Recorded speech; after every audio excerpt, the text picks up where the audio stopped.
Ngayon si Aida, ang tinake mo is TF muna. TEEF.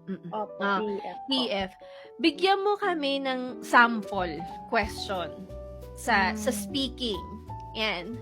Like yung madali at saka yung task na medyo mahirap. Para makita namin, paano ba yun? Paano bang, paano ba nangyayari sa exam? Kaya ba? Ganyan. Okay.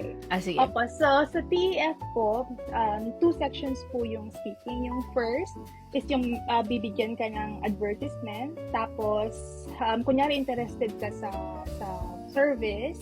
And then magtatanong ka ng about 10 to 15 questions sa buong 5 minutes. Pero may kausap ka talaga. So, it's an interaction.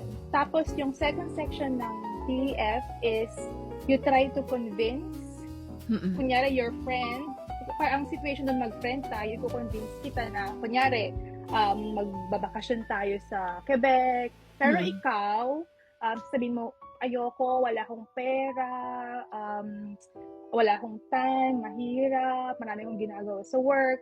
Tapos, yung role mo as the examinee, kailangan mo convince yung nagpapatest sa'yo.